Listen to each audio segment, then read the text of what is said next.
To save a little time, I'm going to do a self-introduction. My name is Pete Wordon. I'm the session chair here. For those of you who don't know me, I'm a University of Arizona professor of astronomy and planetary sciences, relatively new.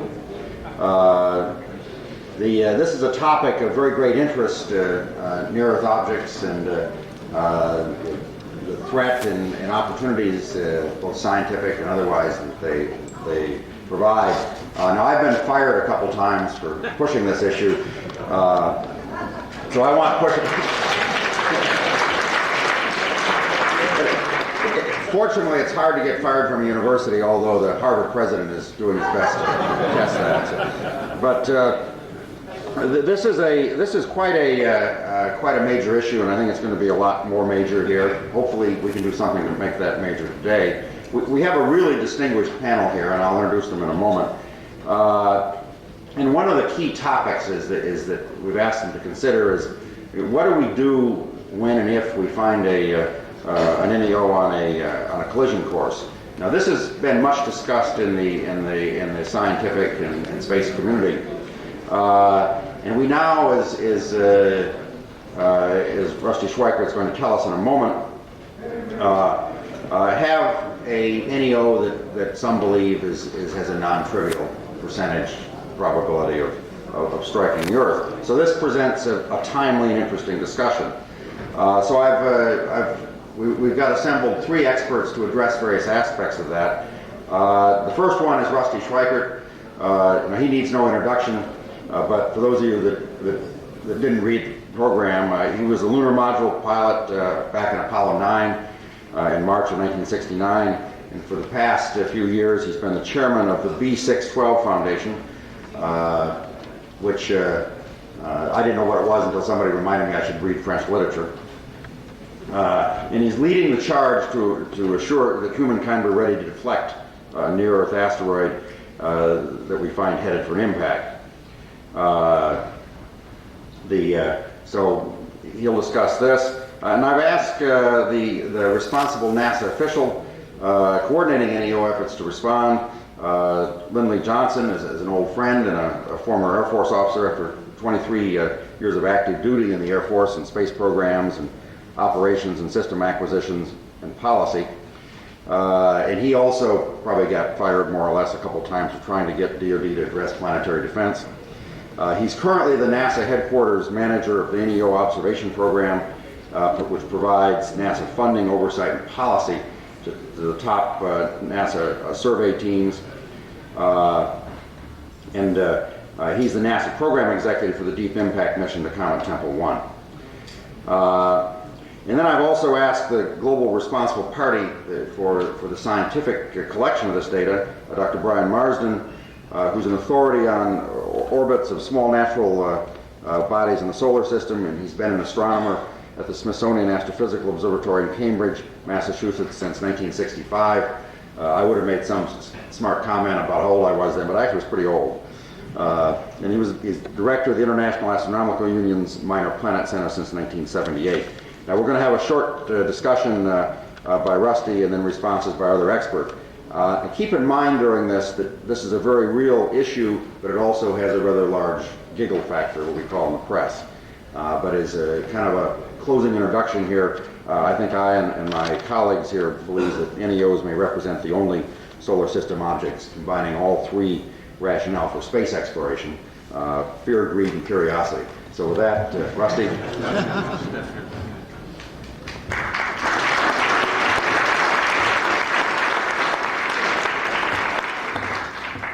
Thanks very much, Pete. This should be a fun session. I look forward to it.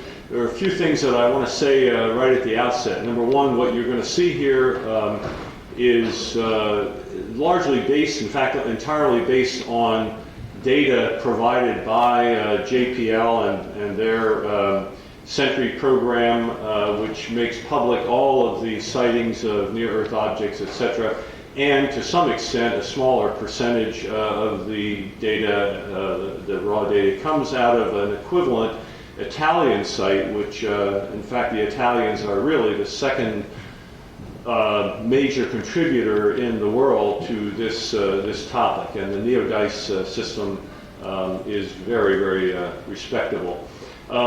However, the calculations based on this, the extrapolations that I'm going to be showing, are my responsibility alone, and the first thing I'm calling for is that those be professionally checked by an independent qualified body. Nevertheless, I think that they're quite accurate, degree or two here or there, whatever, but okay, so I'm calling for considered action, and I'm calling on specifically the U.S. Congress. The setting here is that this asteroid 2004 MN4, and I'm going to call it MN4 because it's simpler, is going to make a very close encounter, unusually close encounter with the Earth in 2029, and that close encounter sets up the possibility of a return. The problem is that in the absence of any assigned responsibility within the U.S. government, there is in fact no one to make major decisions which ought to be made, and part of my argument is that there is one decision which needs to be made within the next year or two, and I'll get to that. Okay, so in summary, as I said, I'm calling on the Congress to address those two things. Number one, identify a professional body to check the kind of work and the logic that I'm presenting here, and secondly, to in fact address the fact that there is nowhere in government today a specific assignment or any real work identified with protecting the Earth from the potential impact of near-Earth objects. By the way, presenting that to Congress, I'm already in discussions with them, and maybe we can deal with some of that in the Q&A if we have time. Okay, what we're dealing with here is a very low probability event. That's always the case with near-Earth objects until one day when it's not. But probably none of us in this room will be around on that day. Nevertheless, even a low probability event with a high enough consequence is something to pay attention to. You and I do that every day, basically by paying $3 or $4 of auto insurance. The probability of an impact that I'm going to talk about is 1 in 10,000. That is almost precisely the probability that you or I, any day of the week, any day of our lives, will have an automobile accident, a reportable automobile accident. Our insurance, the potential loss is what, $30,000, $40,000. You multiply 1 in 10,000 times 40,000, you get $4 a day. That's about what we pay in insurance. It's smart, okay? Right now we're driving around in the solar system uninsured. Okay, the classic methodology I just mentioned, you multiply the two. I'm going to talk about the threat, I'm going to talk about the consequence, and I'm going to talk about the resolution. Okay, now I'm going to go past a lot of this pretty fast. I'm going to basically bypass history.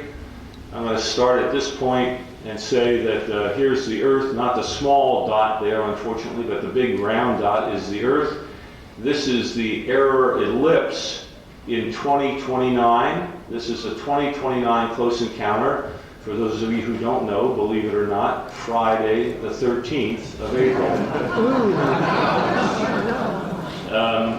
And we can tell you exactly where. So this is the path of the asteroid, relative motion path of the asteroid as it passes behind the Earth. I'll put some more references in there. There's the orbit of the Earth and the direction of the Sun. And you can see that it's already curving. In fact, going this close to the Earth, that asteroid, as it goes by, takes about a 28 to 30 degree right turn.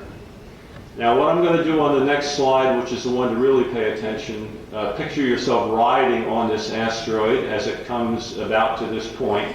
Let me point out that that asteroid, that line, can be anywhere in this 3 sigma ellipse. That's the error ellipse of this particular asteroid. Just one quick word about error ellipses for near-Earth asteroids. They tend to be lines. That is extremely narrow in all dimensions except one, the one along the orbital path. Hence, this looks like a line, and it actually is damn close to it. Okay, so we now are going to go, oh, by the way, there's the geostationary orbit. So you can see that in 2029, that asteroid is going to come inside the geostationary orbit. That's how close it is. It's going to be a visual object. You don't need telescope, you don't need binoculars, just your old eyeball. Okay, so the next slide here, you're riding on the asteroid. Here's that same error ellipse out here to the left. It's centered 5.6 Earth radii away from the center of the Earth. And that, the plane, the line here is the plane of the asteroid as you're riding along. And you'll notice that the plane of the asteroid does not go through the center of the Earth, it goes through the upper half in this slide. I'm going to expand that error ellipse. Here it is, expanded. There's the centroid of the error ellipse and some dimensions, which I'm not going to worry about. Okay, here's the next thing. If the asteroid passes not through the centroid, and of course, let me remind you, the error ellipse moves around as we make more and more measurements, okay? We correct, we refine the observations, and the error ellipse in this slide would slide back and forth and gradually get smaller and smaller until it comes down to a point. The centroid may also move further and closer to the Earth, but it's been bouncing around between 5.7 and 5.58 Earth radii for the last 3 months, so it's relatively stable, and it'll probably stay pretty stable at around 5.6, 5.7 Earth radii. Now, if instead of passing at the centroid, which of course would be some kind of a miracle, it passes at this point, it's going to end up, right now it has a 323-day orbit around the Sun. It would end up with a 426-day orbit around the Sun. In other words, it gets a gravitational kick in the pants. We do this with satellites all the time, sending them out to the outer solar system. We get a kick in the pants from Venus or whoever happens to be close enough, and we can use them. Well, this NEO will get a kick in the pants, and will end up, if it goes through here, with a 426-day orbit, over a third larger than it is now, 417 days, 414, etc. That's important because these particular points, if it goes through right at the right place, it's going to come back to the Earth in 2036. In other words, 426 days and 365.25 days, if you just run it through your calculator, it says we have here a 7-6 resonance. In other words, the Earth goes around 7 more times to 2036. It takes, and it takes the asteroid only 6 times to go around. And they come back together in the same place. So each of these, if it goes through any one of these several places I've got listed here, and many others, but these are the critical ones, it will come back in 5, 6, or 7 years. But the one closest to the centroid right now of the error ellipse is the return in 2036, and that's the one I'm going to be talking about most. Okay, now let's expand that point. Okay, here it is down at the bottom. The actual resonance, where 7 years later, not only does it come back to the Earth, but the Earth and the asteroid are in exactly the same place. In other words, 5.6 Earth radii back, all over again. Okay, but if it comes a little further away, in fact, about 885 meters further out. We change scale dramatically here.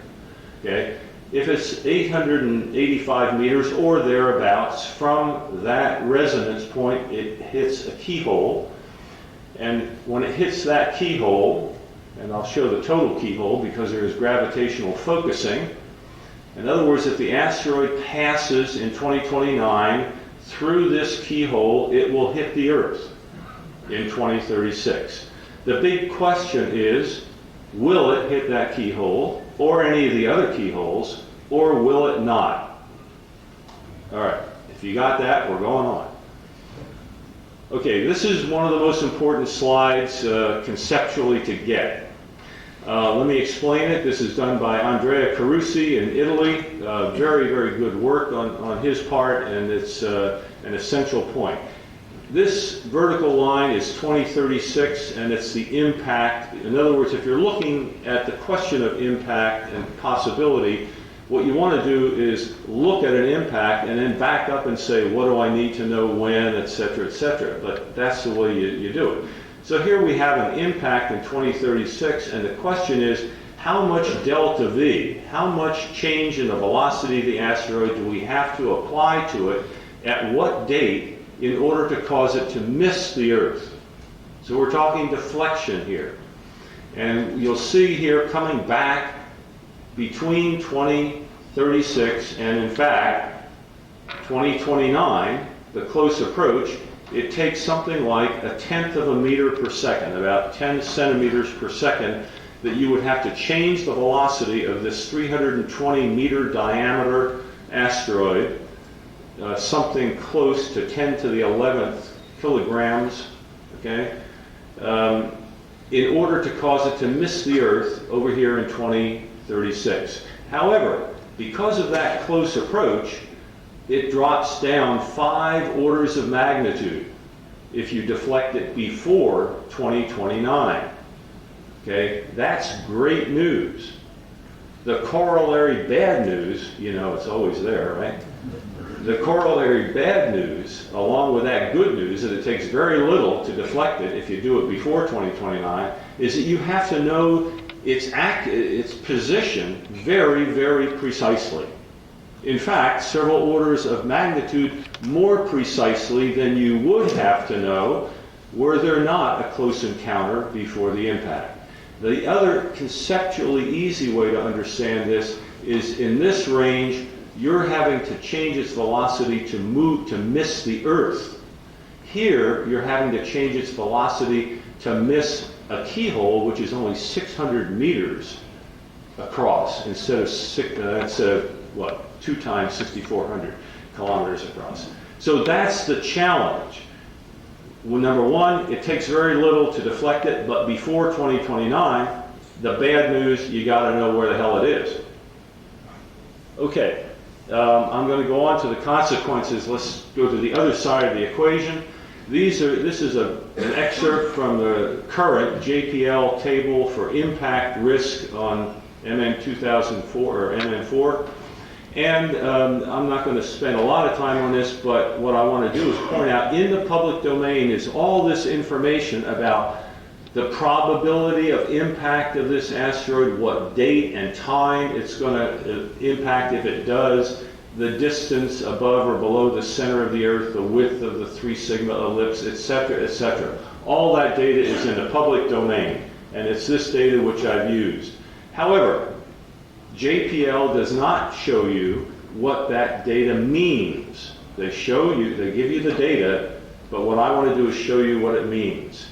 Now here is all these different parameters put together in a diagram, this obviously being the Earth. Here is that line of variations, that ellipse, okay, but it's almost a line. In fact, the width here is 51 kilometers, 3 sigma. We know today, if it hits in 2036, it's going to hit along that line. It's a very narrow ellipse, okay? It's very long. From time to time, it can get as long as all the way around the sun, okay? But it's very narrow. Okay, so, and here's the distance that you see here. So now what I'm going to show you is because you know the date and the time, and not just things like distance, you can do this. You can make that globe real, not just a blue blob. Now, don't pay attention to that. That's the only thing I could get off the web. Here's the real case for 2036. There is the path of risk for the 2036 potential impact. Again, 1 in 10,000 chance that it would hit somewhere along that line. But if it hits the Earth in 2036, it will be along that corridor provided I've done the math right. Okay? So let's get it checked. Okay?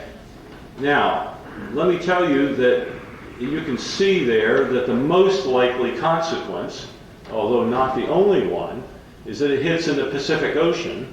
These are the angles which it will come in at if it's on the centroid, or 45 degrees or 90 degrees, and it actually wraps around the edge of the Earth a little bit. So the question is, what happens if we get an impact out there? So I said to a friend of mine, Steve Ward, University of California, Santa Cruz, expert on modeling tsunami effects, let's drop that asteroid in the ocean there and see what happens.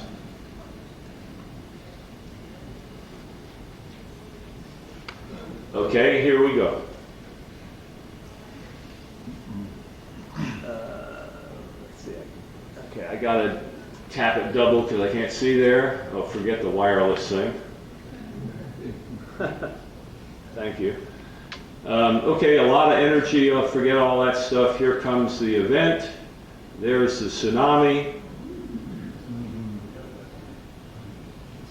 And there are the final run-up wave heights which would occur if we had that tsunami event 1,100 miles, 1,100 kilometers off the coast there. It could be closer if it were further to the right. It could be further away and closer to Japan. But basically, those are the kind of wave heights. And let me point out that these wave heights all along the California coast are about the same as Banda Aceh in the Indian Ocean. In other words, you take the highest point anywhere in the Indian Ocean tsunami, you've got it all up and down the California coast, and even Seattle and up in areas like that, even as far away as Japan, you've got things that look like Madagascar. Okay. Pardon me for having to get rid of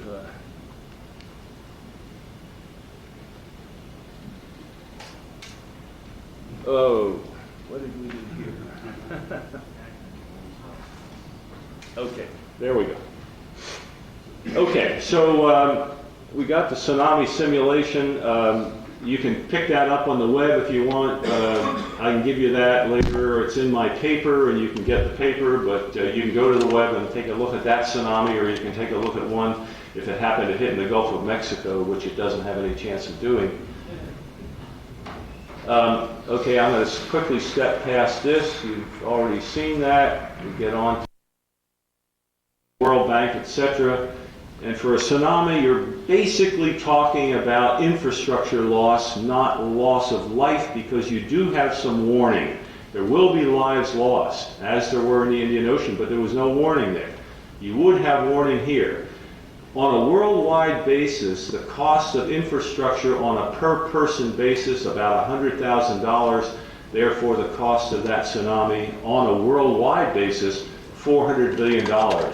If you take California's infrastructure costs, go up by a factor of 10 at least. Okay, $400 billion cost, okay, for 1 in 10,000 probability of impact. Okay, the resolution. Okay, let me just go on here to say that what we need to look at here is, obviously the resolution is to deflect the thing, but the question is, when do we have to make that decision? First of all, we want to complete the deflection by something like 2028. Okay, that means you might want to start the deflection maneuver because it takes some time, around 2026. You make a guess, 2023 to get there with the rendezvous, surveying the thing, docking with it, or if you want to do something else, impacting with it. Doesn't matter what the deflection technique is, it's going to take some time. I figure something like 2022 you're going to have to launch. To do a launch in 2022, you're probably going to have to decide to design and do this thing in about 2014. Now, you can put your own numbers in there, but somewhere around 2014, maybe 2016 if you want to take a chance, you got to make a decision. The question is, what kind of information do we have to make that decision? Okay, this is the error ellipse in 20, so what, again, a reminder, what you're looking at here is trying to look at the 2029 close pass and know whether or not it's going to go through a keyhole. All right? So what you're looking at right now is an error ellipse in 2029 that we know now is about 18,000 kilometers long. However, as time goes on, we're going to get more and more measurements, mostly optical, maybe radar in January of 2013. And gradually that error ellipse is going to get smaller. Therefore, the probability of impact, which is about 1 in 10,000 now, will go higher as the error ellipse gets smaller, so long as the error ellipse still contains the potential impact. In all likelihood, it won't, okay? But what we're looking at is the possibility of, do we have to deflect? All right? So these are numbers out of Steve Chesley at JPL. The compression of the shrinkage of the error ellipse will be a factor of about 4 by mid-2006, a factor of about 10 by 2012, a factor of 100 by about mid-2013. So if you got a 18,000 kilometer, it'll come down to about 180 kilometers by 2013. 180 kilometers, and you're talking about a target that you're saying, are we going to hit it, that's 600 meters long. Okay? The maximum probability, even if it's headed for the center of the Earth, what you're going to be able to say at best is the probability of hitting the Earth is about 1 in 140. Now the question is, are you going to launch a deflection mission that costs a bunch of bucks if you've got a probability of 1 in 140? You have a lot of people who will tell you correctly that the probability it will miss is 139 out of 140. But you and I right now are saying it's going to hit. But that's the best you're going to be able to say, unless we get better information. All right, well, there's a chance of radar in January of 2013. That would reduce that by a factor of about 4 to maybe something like 45 kilometers. And then you're saying, well, maybe 1 out of 40 or something like that is the probability. Are we going to launch a deflection mission if the probability is 39 out of 40 that it's going to miss us? I don't know. And who's going to make that decision? There's nobody in government who's even looking at it, let alone setting the policy of what the accuracy has to be. Okay? So the problem then is that even using the best optical and radar tracking, the question is, even if it's headed for us, we're going to have a probability that is going to be very difficult to make a decision on. In other words, optical only, about 1 in 180, optical plus radar, about 1 in 40 probability if it's headed for the center of the Earth, if it's headed for us. And if, on the other hand, we put a transponder on the asteroid before 2012, then we'll have information which will give us a probability of impact of about 1 in 10. Now, I would suggest a 1 in 10 chance that you're going to have a $400+ billion consequence if this thing hits the Earth is probably justification adequate to decide to go ahead and launch. But without the transponder, I suggest we're not going to have the adequate information. So I'm going to bypass this so that we can get to the end. But let me just tell you, the problem here is that no one in U.S. government today is charged with the responsibility of doing this kind of an analysis, of looking at the issues of deflection, at coordinating internationally the policies. Let me tell you, as soon as you attempt a deflection, you have transformed an act of God, an asteroid hitting the Earth somewhere, to an act of humankind because you've started to move that asteroid. And it doesn't just move randomly, it actually moves one way or the other along that same path until it's off the Earth. Now the question is, if you move it away from the California coast but put it over Guatemala by accident, you know, or how about moving it the other way and it lands in north of Hokkaido and you wipe out Tokyo? So there are many, many policy issues related to the fundamental decision making for somebody who's got to have in their head, my job, and I'm held responsible for it, is to think about, do we or do we not need to deflect an asteroid? And how do we do it? What are the policies, etc.? That's the issue, and today there's no agency in government. Therefore, I'm calling on the Congress of the United States to do two things. Number one, to check what I've just told you here. I've done as good as I can, but I don't have a Monte Carlo sized computer that I can start doing all kinds of fancy stuff with. I have to make approximations based on the best data I can get, but they are approximations. Okay, so number one, it's got to be checked. Number two, we've got to have somebody in government who's responsible, not just as NASA is now, for looking for these things and putting them in a database, but for actually being responsible for the decision making and all of the assorted things related to it associated with potential impact of these things on the Earth. Now, I hasten to say again, we're talking a 1 in 10,000 probability. There's not a reason in the world for anybody to lose any sleep about this, okay? Unless you're assigned the responsibility to protect the Earth. Then you ought to be staying awake a bit. Okay, thank you very much.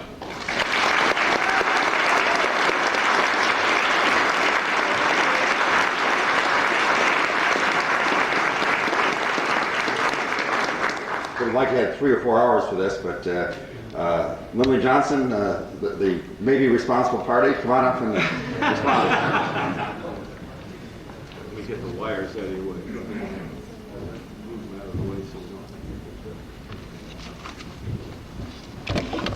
Well, thanks, Rusty, for the loss of my sleepful nights. I've not had any trouble sleeping until now. I hope I get the job done so you are sleepers. But yeah, it's extremely interesting topic. If you're like me and going through your basic astronomy classes back, I don't want to say how long ago that was, but back then our understanding of the solar system was pretty basic. You know, you had the 9 planets, and they were in stable orbits. Some of us Old habits are hard to break, right? It was a failed one. Okay. And then we had that asteroid belt in between Mars and Jupiter, and everything was right with the heavens. But we simply didn't know what we didn't know. And I think there were maybe 50 asteroids known back then that were in orbits that came anywhere close to the Earth. And so it wasn't an issue that we thought about on a daily basis. We were merely going along in our orbit, looking through soda straws at galaxies far off somewhere, and weren't paying too much attention and what was close to us in Earth's orbit. With the advent of capabilities that make that a heck of a lot easier to see what's close, being able to do wide area surveys, mainly the digital revolution and digital imaging capabilities is what have provided us that. We have since learned in the last 10 to 15 years that the solar system is a heck of a cluttered construction zone. There's just a heck of a lot of the things that the planets were made of left floating around out there. And you can get the impression that it's more like the LA freeways than the nice clean picture that we had 25, 30 years ago. But the good thing about that, though, is that there's a heck of a lot of real estate out there. And as always, what you want to be able to do with real estate is to find a way to exploit it, make it a resource for us, instead of just wide open spaces that we don't know anything about. Rusty's shown us this example here of 2004 MN4. MN4, I like to refer to it as Minnesota 4, in all deference to my brother and his fellow Minnesotians, but that's easiest for me to say, Minnesota 4. But there are a lot of others out there as well. With the last lunation here, the search teams, we are up to a total of 3,406 near-Earth objects. And there may have been a couple more discovered in the last few days. It's been a couple of days since I've looked at the tallies, but I doubt it since we're coming up on the full moon here. It's not a good time to hunt for these things with our current capabilities. So 3,406 known objects, of which 777 of them are larger than 1 kilometer in size. And if you come to my talk this afternoon, I'll tell you why that's significant. Had to get that teaser in there for you. But those are NEOs, and a lot of those are in orbits that are of no consequence to collision. They're far enough away and they're passing through the Earth's ecliptic orbital plane that they will never be a significant hazard. We are really concerned about a subset of those, which represents maybe about 20%, that we call potentially hazardous objects. I'm sure Brian will talk a little bit more about this. But the numbers that we know of in that arena, close enough to be a potential hazard of Earth collision someday in the future, some century. 698 all known objects to date, of which 151 are 1 kilometer or larger. We talked about Minnesota 4. There are actually in that group of potentially hazardous objects, there are 4 others that will come within the Earth's or within the Moon's orbit sometime here in the next couple of centuries, according to our current orbit calculations. And we have just found another object just in this last lunation. The Catalina search team found object 2005 JQ5. It's a comet, about a 4.3 year orbital period, something like that. We're still trying to get it nailed down. That has some potential of being an impact hazard in the year 2085. We just got a 10-day track right now, so the orbit's very preliminary. And I say this not to scare you, but to tell you that's just the facts of life and living in the solar system that we're living in. There are a lot of objects out there. And by the time we get to 2013, 2014, there will be probably some other object that's even higher probability of impact that we found that we won't even be thinking about Minnesota 4, because there will be something else that has an even higher probability of impact if we continue the search effort and are able to extend it down to the size objects, the smaller size objects in the 100 meter or so range, which is something I very strongly feel we need to do, is have the capability to find them down to the 100 meter range or so, maybe even less. Those that, if they do collide with the Earth, have the ability to punch through the atmosphere and actually do damage at the surface. We don't currently have that capability to catalog all those. So being able to find them and get good tracks on them, to really characterize the threats, you got to be able to do that. To be able to do anything about them, you got to find them. And like Don Yeomans, the program manager of the Near Earth Object Program, says, and oh, by the way, did I mention it was important to find them? Because that's the only way you can do anything about them. And you have to be able to track them on a regular basis. We talked about the resonance of Minnesota 4, all the others that have Earth approaches have various return resonances. And you have to keep tracking them because of the model inadequacies that we have right now, the understanding of all the forces that impact on their orbits. The Yarkovsky effect alone, which we're just beginning to understand, that's the solar radiation push, could have an effect on Minnesota's 4's orbit as much as 20 to 50 kilometers difference in the time that we're talking about between here and 2013, 2014, which pushes it one way or another, maybe toward the Earth, most likely, since that's in one specific direction, but most likely all the other directions to be taken into account. So the capability to search for the objects, and then the capability to understand more about how they're made up. What is the strength and solidity of these objects, so you know how to push against them should it ever come to that.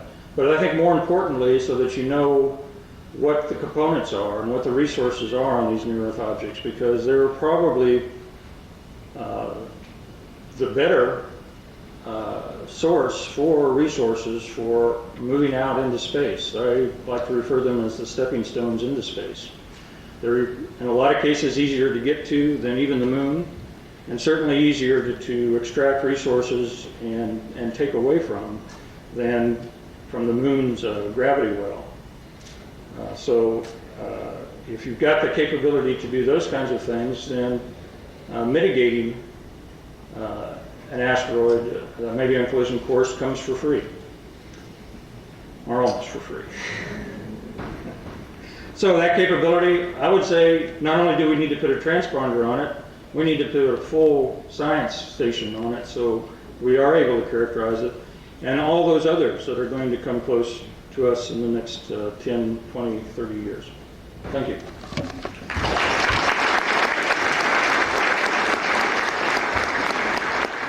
Thank you, Lindley. And finally, Brian Marsden will give us who's the keeper of the truth as we were given to see. Brian? Thank you, Pete. Thank you, Rusty, and thank you, Lindley. Yeah, I think I might be the only person on the panel who's never been fired. I came close, and it still may happen. Some people are a little unhappy about what we do at the Minor Planet Center, but nevertheless, I think I'll take some credit for starting this whole business a few years ago. We had a good case of 1997 XF11, and that's what got the Congress into it, and NASA's budget increased and everything. This new object, Minnesota 4, is really what we'd hoped 1997 XF11 would have been. I was trying to make it into that, coming close and then being a danger some years later. And we didn't know how close it was going to come that first time. And I'm going to talk about that a little bit more this afternoon, and generally what the Minor Planet Center does. I'll fill in something you didn't say, Rusty, but you intended to, I'm sure.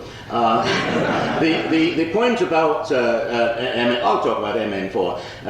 We first heard about it, well, actually, even in June last year, but then it was promptly lost. What happened was that in December last year, an Australian search program, which is indeed funded by NASA, I believe, discovered it on the 18th and reported it to us, 18th of December, reported it to us at the Minor Planet Center. And in the course of our analysis of the initial observations, we attempted to get further observations by putting it on the web. We got those observations and then discovered it had been observed last June on 2 nights, rather badly, I might say. The person making the observations wasn't able to time them too well, and so you don't get very good results if you have bad times. I might also say that the colleague who discovered that, and that's why it's called MN4 rather than YN4 or something like that. Why now? Yes, it would have been YN4 if it had been discovered in December, perhaps.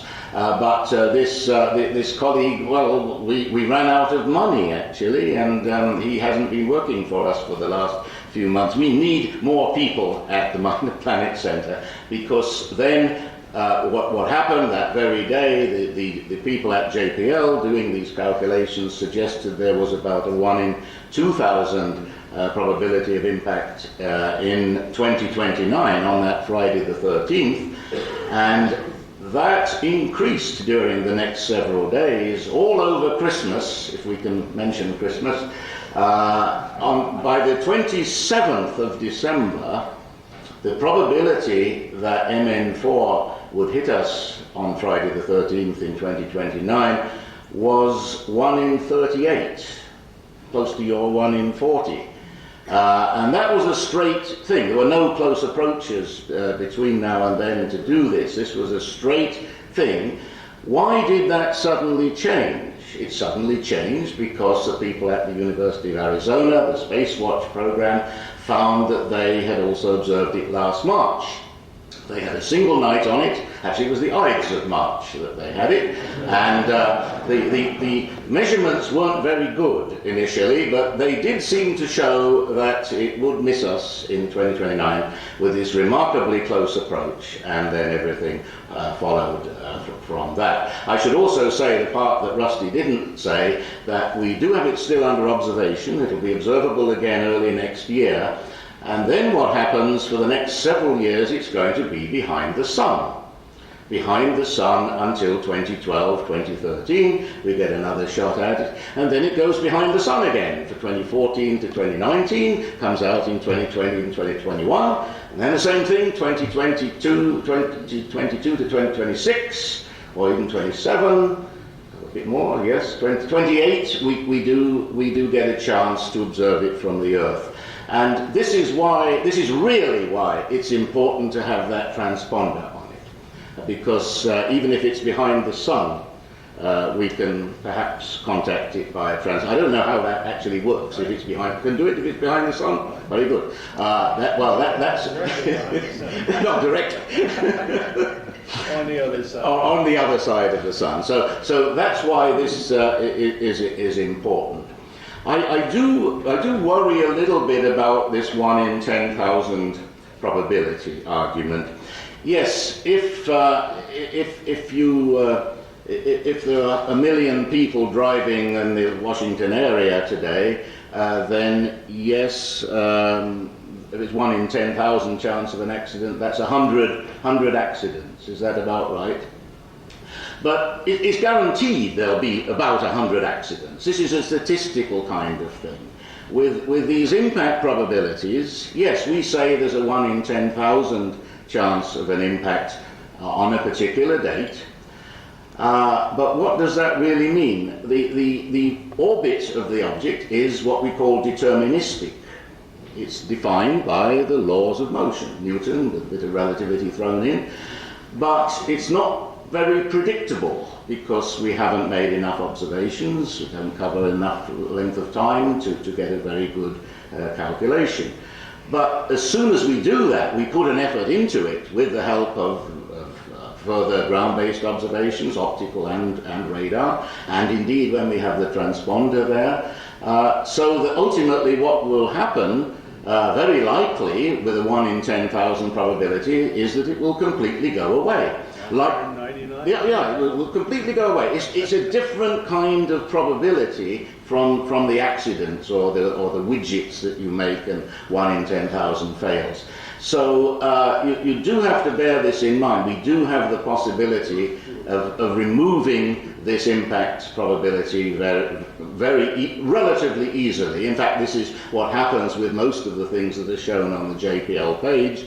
They may show for a few days, like the comet that Lindley mentioned. My guess is that when the observed arc is much more than the current 10 days, that will go away.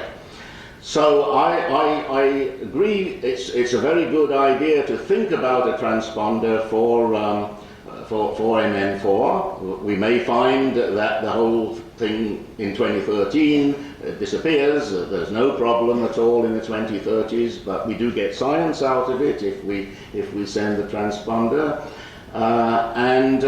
Furthermore, as Lindley also said, we do need to conduct our searches down to ever smaller objects, and I would like to see some further work in that area. Really not enough money is being put into this effort at the present time, despite my indiscretion a few years ago with 1997 XF11.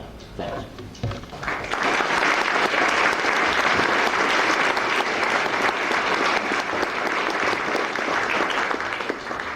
Thank you. We do have time for a couple of questions if anybody has any questions on this uninteresting topic. But there was an anomaly reported in some spacecraft trajectory a few years back, the so-called Pioneer anomaly, which suggested that our models of celestial mechanics are not complete if you believe that the anomaly exists after all the other explanations have been removed. For example, for Rusty, have you looked at that and considered whether we may be able to improve our models as we can understand it?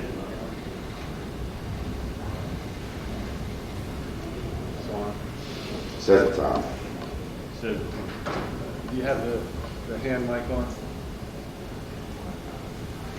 There. Okay. The answer to your direct, let me repeat it. The question that in Pioneer, we found out that through the Pioneer spacecraft, there was a finding that we didn't know all we thought we knew about the celestial mechanics or gravitational effects. I am not familiar with that, frankly, and the answer, of course, is no, I haven't, but I doubt seriously that there is anything related to that which affects the kind of thing we're talking about in this shorter time period.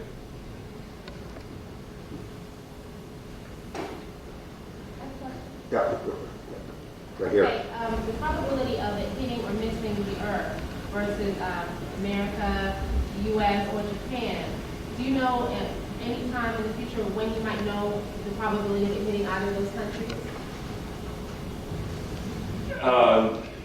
I'm going to give you two answers. One is the general case, and then the other is a specific case, such as MN4. And let me preface this by saying the following. You have to be pretty much an idiot not to know that asteroids do and have, through history, hit the Earth. But what most people don't realize, even people in the business, don't often realize that almost every impact, I should say, many impacts were in fact preceded by close approaches many years before. And in fact, it is the close approach years before where the asteroid goes through a keyhole, probably a bigger one than this. The closer to the Earth you get, or the closer to anybody you get, the smaller the keyholes get. And the more dangerous because you don't have much time afterward. Generally, you go through a keyhole maybe 30 years before, 40 years before, and it's 40 years later that you have an impact.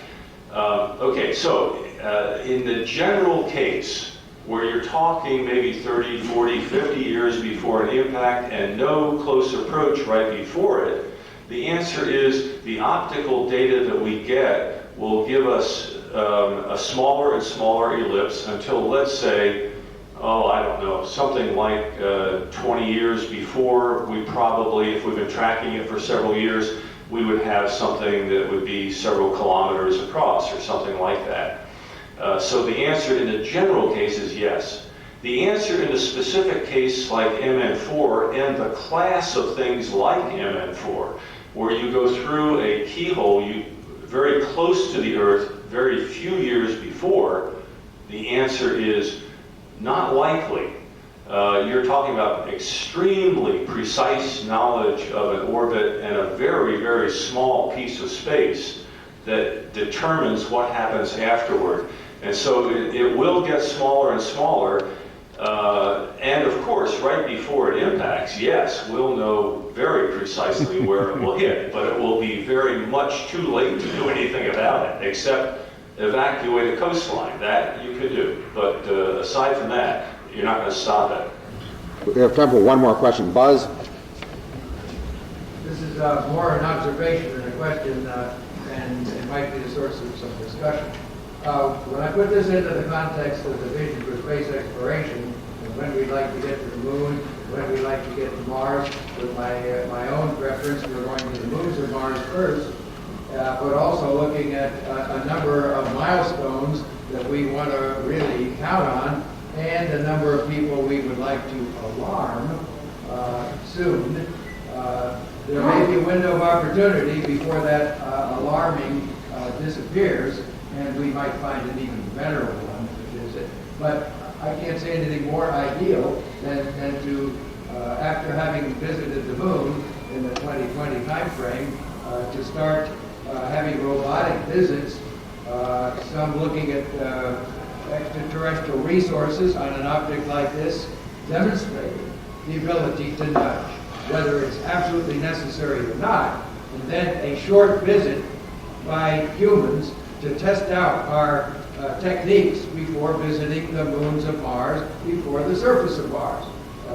Anyway, that's how I see this fitting in so beautifully.